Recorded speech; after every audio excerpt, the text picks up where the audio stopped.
Assalamualaikum warahmatullahi wabarakatuh. Pada kesempatan kali ini, kami akan menceritakan kisah dari sang wali Majedub, Al-Habib Syaihon bin Mustafa Al-Bahar. Al-Quran telah menjelaskan bahwa wali Allah memiliki arti orang yang beriman dan bertakwa. Allah Subhanahu wa Ta'ala juga telah menyebutkan ciri-ciri para walinya dalam firman-Nya. Ingatlah, wali-wali Allah itu tidak ada rasa takut pada mereka, dan mereka tidak bersedih hati. Yaitu, orang-orang yang beriman dan senantiasa bertakwa. Quran Surat Yunus, ayat 62 hingga 63. Habib Syaihon bin Mustafa Al-Bahar, atau yang akrab disapa Wan Sehan. Beliau merupakan seorang Sayyid, atau keturunan Rasulullah dari jalur Sayyidina Husain.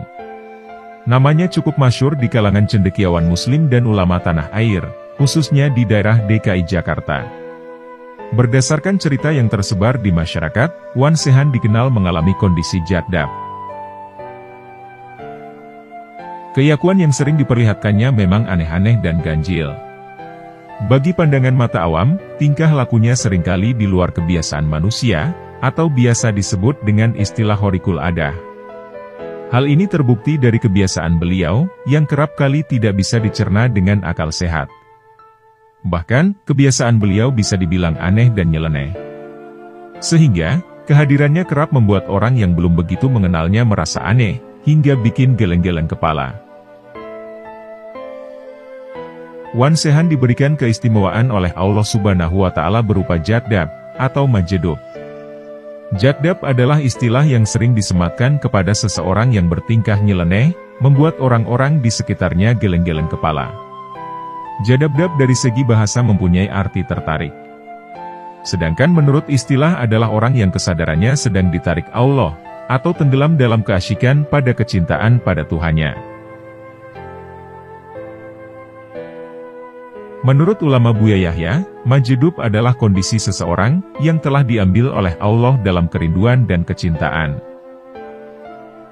Ada seorang hamba Allah yang diambil oleh Allah dalam kerinduan dan kecintaan.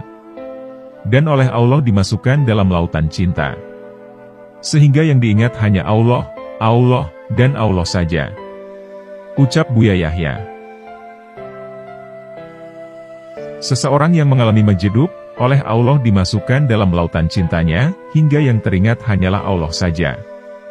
Dan tingkahnya di dunia memang seperti orang gila, atau tidak ingat dengan urusan dunia. Lebih lanjut, Buya Yahya mengingatkan agar tidak menuntut ilmu syariat kepada para wali majedub. Dan hanya boleh bersikap husnudzon kepadanya. Untuk mencapai posisi jadab, para ulama sepakat bahwa tidak sembarang orang dapat meraihnya. Sehingga, hanya orang-orang khusus yang memang dipilih langsung oleh Allah, yang menempuh jalan ini. Meski demikian, perlu dibedakan antara orang yang sengaja melakukan hal aneh, dengan orang yang memang betul-betul mengalami jadab.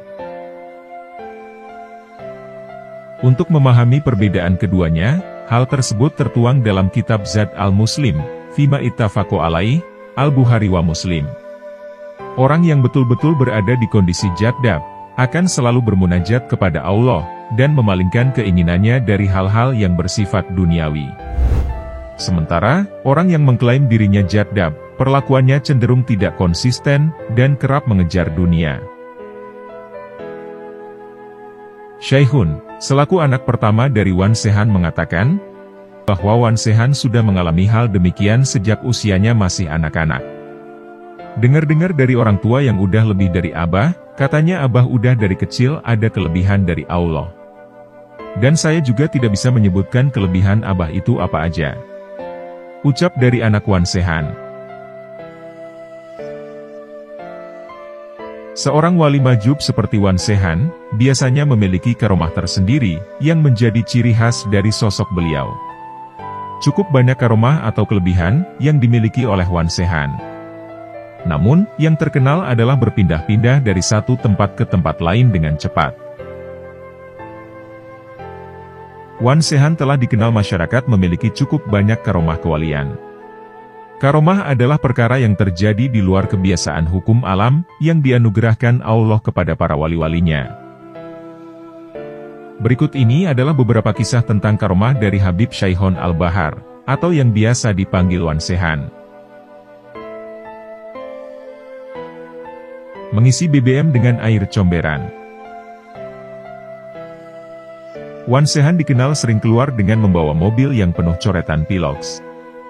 Suatu hari, Wan Sehan mengajak cucunya yang bernama Said Musa Kadzim untuk jalan-jalan keluar. Ketika akan menyalakan mobil, ternyata kondisi tangki BBM mobil Wan Sehan sedang kosong. Sang cucu akhirnya mengadukan hal tersebut kepada Wan Sehan. Di luar dugaan, Wan Sehan malah menyuruh cucunya untuk mengambil air comberan dengan menggunakan ember. Sang cucu yang sudah mengetahui kebiasaan Wan Sehan langsung menuruti perintahnya. Lalu dituanglah air comberan tersebut ke dalam tangki BBM mobil Fortuner beliau. Subhanallah. Setelah dinyalakan, mobil bisa hidup kembali dan berjalan dengan normal. Dan yang lebih mengagetkan, mobil tidak mengalami mogok di jalan, sampai mereka kembali lagi ke rumah. Supir mobil dibuat kaget. Pada suatu hari, Wan Sehan pergi keluar bersama sang supir. Di tengah perjalanan, sang supir diminta beliau untuk menuju arah pantai. Akan tetapi, sang supir diam-diam tak menuruti perintah Wan Sehan, dan mengarahkan perjalanan mereka ke tempat lain. Akan tetapi, terjadi hal yang mengejutkan. Sang supir dibuat kaget, lantaran posisi keberadaan mereka tiba-tiba berubah seketika. Dan kondisi mobil mengarah menuju wilayah pantai yang dimaksud Wan Sehan. Tak hanya itu, sang supir juga pernah dibuat kaget oleh peristiwa luar biasa yang lainnya. Suatu hari, Wan Sehan ingin mengajak sang supir untuk keluar. Akan tetapi, mesin mobil mendadak mogok. Akhirnya, sang sopir pun mengadu kepada Wan Sehan. Bukannya memanggil tukang servis, Wan Sehan malah mengambil seikat kacang panjang. Dan ikatan kacang tersebut dipukulkan ke arah mesin yang mogok. Subhanallah. Ternyata setelahnya mobil bisa menyala lagi dengan seketika. Peristiwa tsunami di Aceh. Wan Sehan sempat memberikan sebuah isyarat, jika akan terjadi besar di Aceh pada 2004 silam. Ketika itu, Wan Sehan diketahui menuju pantai Aceh, lalu memukul-mukulkan air laut di pinggir pantai, tepatnya beberapa hari sebelum peristiwa terjadi. Namun perilaku Wan Sehan tersebut tidak diketahui, dan dianggap sebagai angin lalu. Hingga pada akhirnya tsunami dahsyat terjadi. Tsunami itu memiliki gelombang setinggi 30 meter, yang menewaskan setidaknya sekitar 280.000 jiwa di 14 negara. Tak hanya itu, gelombang air laut tersebut mampu menenggelamkan sejumlah permukiman di pesisir Aceh. Tukang cendol mendadak laris. Ada beberapa karomah Habib Syaihon, salah satu di antaranya, ada seorang tukang es cendol di Madrasah Al-Watoniyah, Klender, Jakarta Timur. Kemudian diambilnya es segelas, tanpa permisi, apalagi bayar. Namun, si tukang es hanya geleng-geleng kepala, tanpa komentar sepatah kata pun. Sempat dia ingin memarahi Habib Syaihon, namun kemudian diberitahu seorang satpam, yang kebetulan mengenal Habib Syaihon. Akhirnya, si tukang es hanya bisa terdiam, sambil memandangi tingkah Wan Sehan.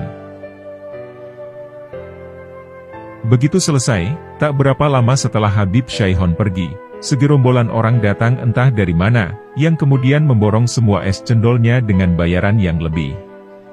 Walhasil, tukang es itu tidak perlu lagi berjualan hingga larut malam. Dagangannya hari itu benar-benar laris manis. Wan Sehan menyuruh beli mobil pakai daun. Di tempat lain dikisahkan, bahwa Wan Sehan menghadiri acara Maulid Nabi di Masjid Narussalam, yang terletak di samping rumah Ustadz Jaka Tingkir. Seusai acara Maulid, Wan Sehan memanggil Ustadz Jaka Tingkir. Ia diminta untuk mengambil daun, lalu memasukkannya ke dalam koper. Anehnya lagi, Wan Sehan menyuruh ustadz itu untuk membeli mobil Fortuner menggunakan koper yang berisi daun tersebut.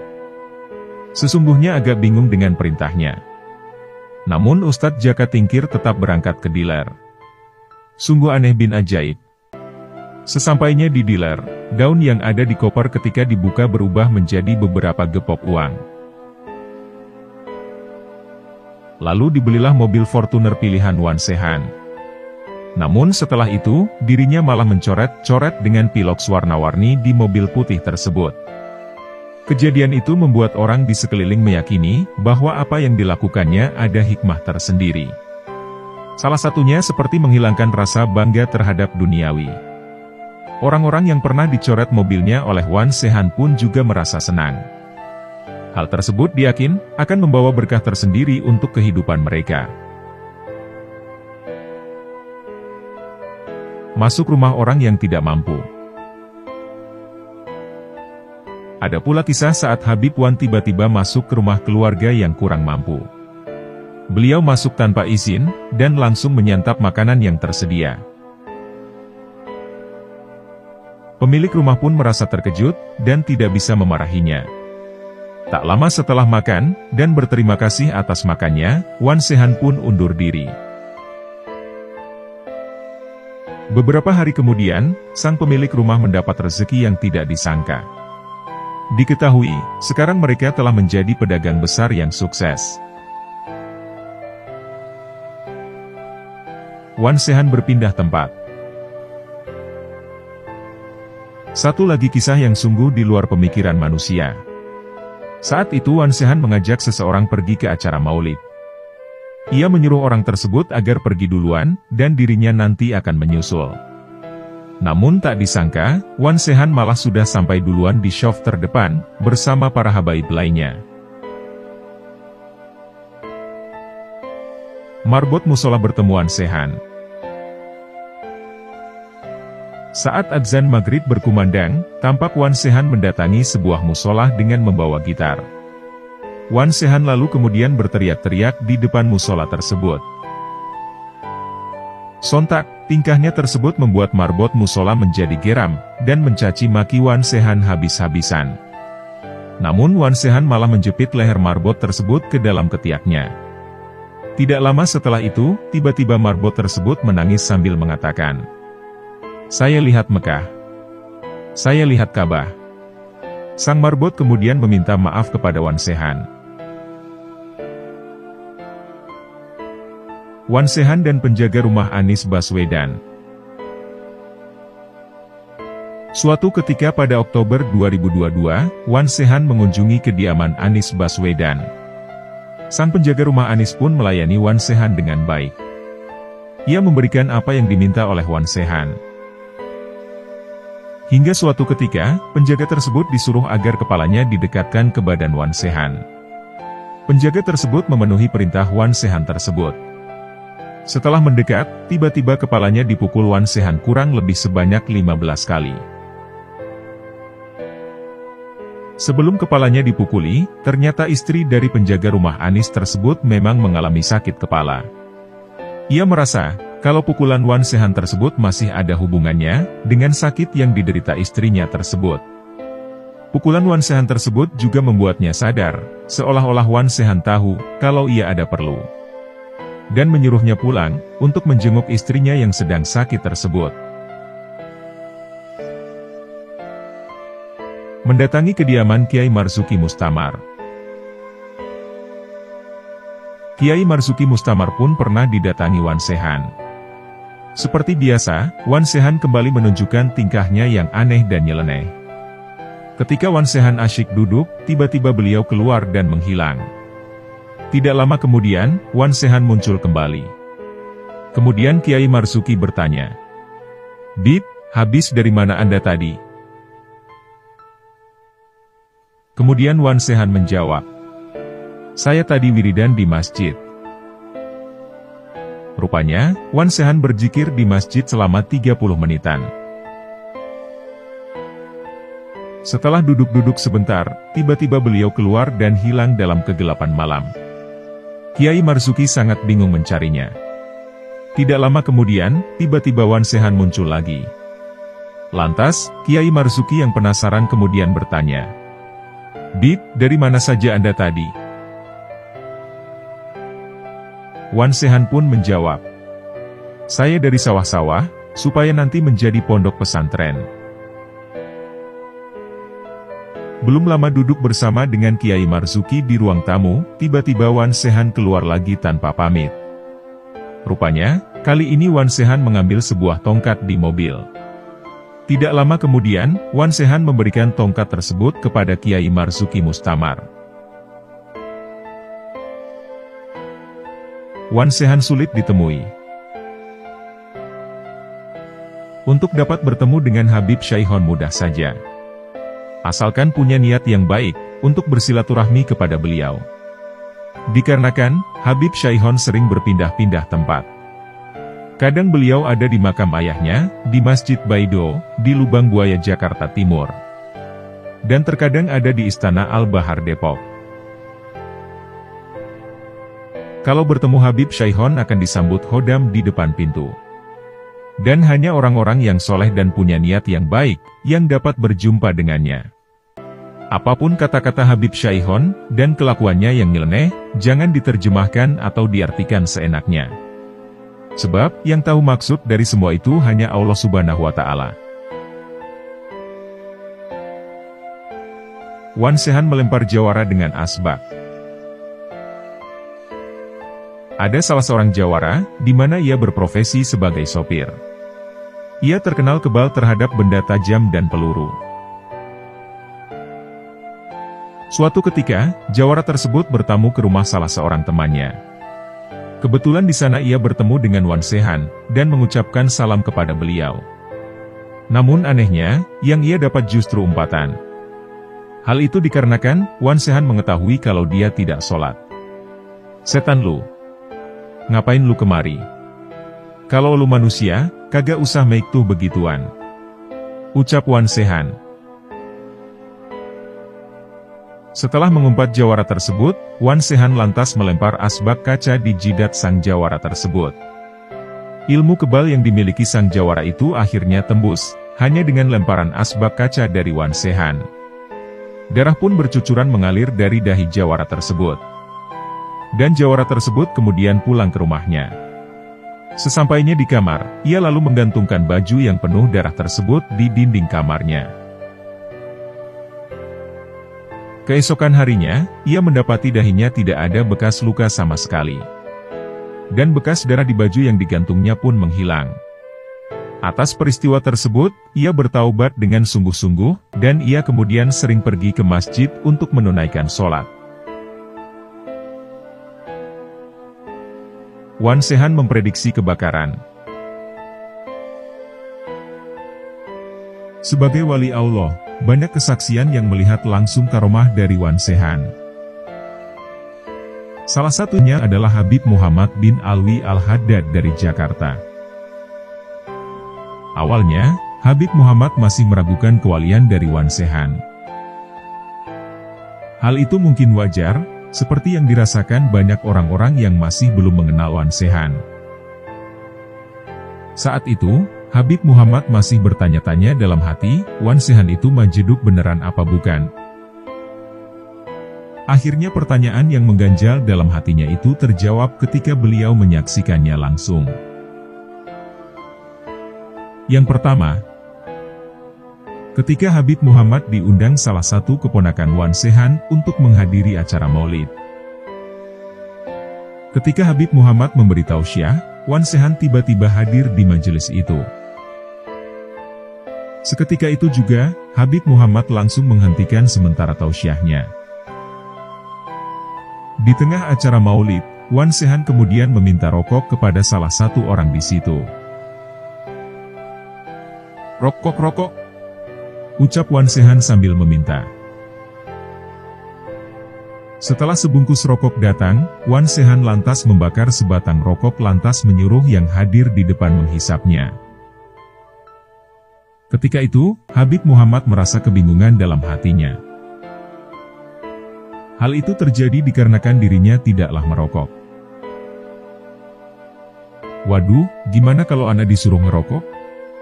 Kalau menolak juga gak enak. Lihat aja nanti deh, ucap Habib Muhammad dalam hati. Akhirnya, waktu yang mendebarkan bagi Habib Muhammad tiba. Pas giliran rokok untuk Habib Muhammad, Wan Sehan melewatinya dan memberikan rokok kepada orang selanjutnya. Saat itu perasaan Habib Muhammad langsung lega. Habib Muhammad seketika itu juga takjub.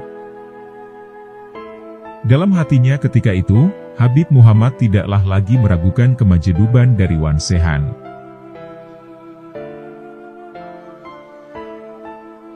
Ketika Wan Sehan menyarankan menjual toko milik mertua Habib Muhammad.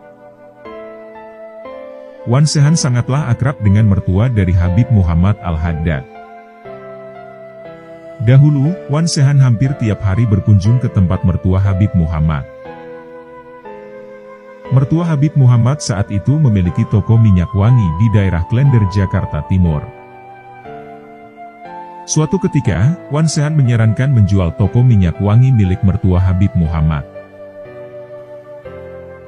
"Wan, toko ente jual aja kalau bisa," ucap Wan Sehan kepada mertua Habib Muhammad. Saat itu, mertua Habib Muhammad juga agak kaget. Pasalnya, toko tersebut masih aktif dalam berjualan minyak wangi. Akhirnya, mertua Habib Muhammad mantap menjual tokonya. Hal itu dikarenakan mertua Habib Muhammad sudah sering mengetahui kelebihan dari Wan Sehan sejak dulu. Singkat cerita, hal yang sangat mengejutkan terjadi. Bekas toko milik mertua Habib Muhammad terbakar. Ketika itu, terjadi kebakaran hebat di daerah Pasar Klender, Jakarta Timur. Mertua Habib Muhammad saat itu bersyukur, karena segera menjual toko miliknya seperti yang disarankan Wan Sehan. Setelah kejadian itu, mertua Habib Muhammad akhirnya menyadari bahwa perintah dari Wan Sehan adalah isyarat peringatan akan terjadinya kebakaran. Sang pembeli toko pun bahkan marah-marah kepada mertua Habib Muhammad. Dia menyangka bahwa mertua Habib Muhammad sudah mengetahui lebih dulu akan kejadian tersebut. Kisah ini diceritakan langsung oleh Habib Muhammad bin Alwi Al-Haddad dalam salah satu tausiah beliau. Begitulah walinya Allah. Karena kedekatan mereka dengan Sang Pencipta, mereka tahu apa yang orang awam belum tahu.